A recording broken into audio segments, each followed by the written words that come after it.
में जब हमारा हुए आजाद के बाद इसमें हमें आजादी मिली। यहाँ से मिट्टी खोद के देख लेना, इस मिट्टी के अंदर हिंदू मुसलमान सिख ईसाई सबका रक्त मिलेगा इस आजादी के लिए। लेकिन उसके बाद ऐसी क्या बात आई कि हिंदू और मुसलमान हमेशा के लिए एक दूसरे के दुश्मन हो गए। जवाहरलाल नेहरू और मोहम्मद अली जिन्ना दोनों को राजनीति का कीड़ा था, दोनों को प्रधानमंत्री बनना था। जिन्ना को बोले अपने मुल्क में मुसलमान एक तरफ ले जा और न्यारा पाकिस्तान बना दे, तेरे को प्रधानमंत्री बनना, तू वहां बन जा। और जवाहरलाल बोला मैं हिंदुओं पर राजनीति करूंगा, इनका प्रधानमंत्री मैं बनूंगा। दो देश अलग हुए सिर्फ राजनीति के लिए।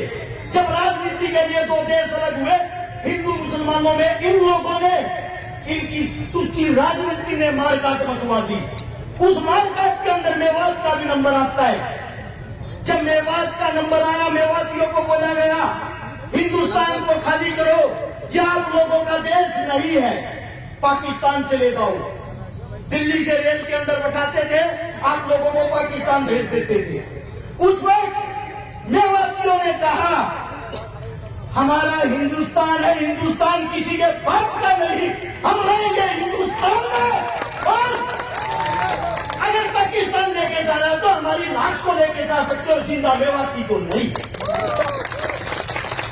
इस बात का पता लगता है कि मेवातियों ने जिद पकड़ ली। देश के सबसे बड़े नेता उस वक्त के बापू गांधी को बुलाया गया कि यही मना सकता है इन लोगों को और कोई नहीं।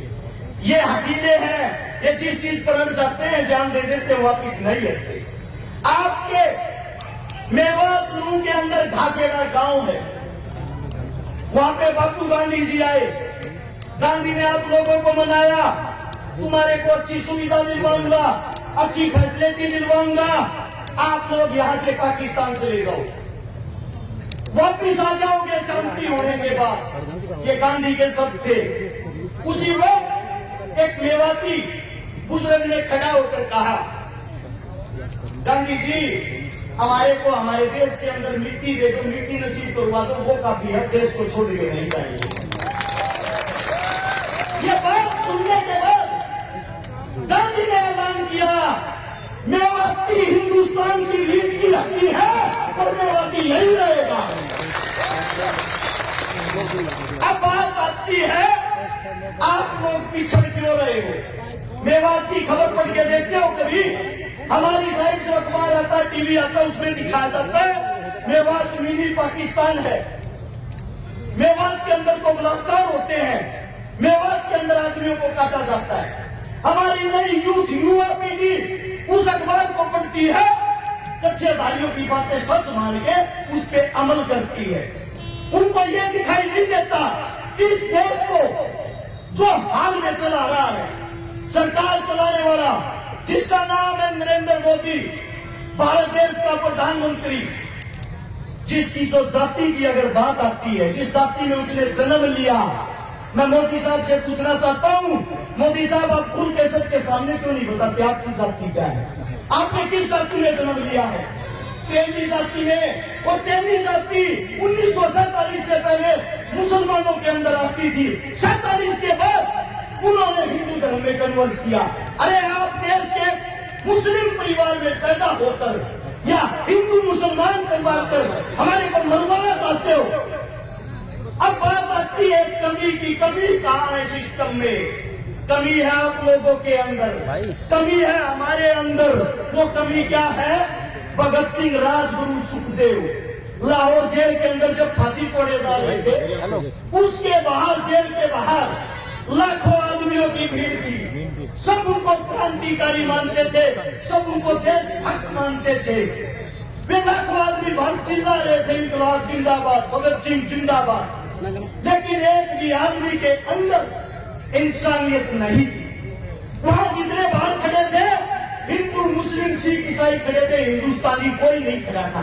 अगर वहां हिंदुस्तानी खड़ा होता, उन सब की ताकत एक होती, वे लाखों आदमी उस जेल की एक एक ईंट उखाड़ते, जेल का नामो निशान नहीं मिलता, और आज भगत सिंह, राजगुरु, सुखदेव तुम्हारे बीच जिंदा होते। वही हालात आज है आप लोगों के लिए। जब हम बोलते हैं, बोलने से तो हर शिकारा सबका, बोलने के बाद बात आती है तो जाट जाति से है, और जाट हिंदू थे ही नहीं। कमाल है भाई, हमने हिंदुस्तान के लिए जन्म लिया, हिंदुस्तान के अंदर जन्म लिया है। हमारे बुजुर्ग हमारे सामने बैठे हमारे का कहता हूं, ये रोज रोड़ा पर जब लठ खावे इनको बोलते हैं ये तो देश द्रोही है। मैं पूछना चाहता हूं, जब बॉर्डर पर कोई बेटा कोई बच्चा शहीद होता है, आप लोगों ने उसकी जाति क्यों नहीं दिखाते? आज तक क्या किसी गुजराती बाबू ने सरहद के ऊपर लड़ाई लड़ी है? आज तक क्या किसी गुजराती बाबू ने हिंदुस्तान के लिए शहीदी दी है? अरे लड़े हम, मरे हम, देश को चलाए हम और देश के राजा वो। आप लोगों के अंदर कमी ये है, आप अपने आप को नहीं पहचानते, आप अपनी ताकत को नहीं पहचानते, आप अपने बच्चों को आगे नहीं बढ़ने देते। ये कमी आप लोगों में। जब आपका बच्चा रोड पे मरता है, दो अन्य के टुस भैये आपके बच्चे को हिंदू मुसलमान बना के मार देते हैं, आप भी उस राजनीति में फंस जाते हो। आप लोगों के अंदर ताकत नहीं है क्या? आप अपने खून को भूल गए क्या? या धमकियों से डरने वाले हो? अगर धमकियों की बात करो, मेरी औरत जब मैं घर से निकलता हूं ये कहती है पता नहीं वापिस आएगा या नहीं। मेरी औरत जिसके साथ मेरी शादी हो रही है, उसके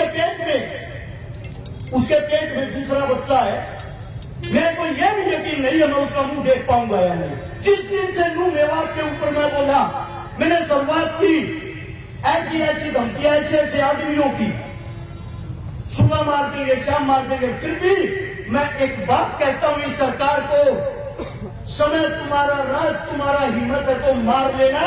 अगर मेरे बुजुर्ग जाग गए, इनका समय आ गया, इन लोगों ने हमारे को ताकत दे दी, हम भागने का मौका नहीं देंगे।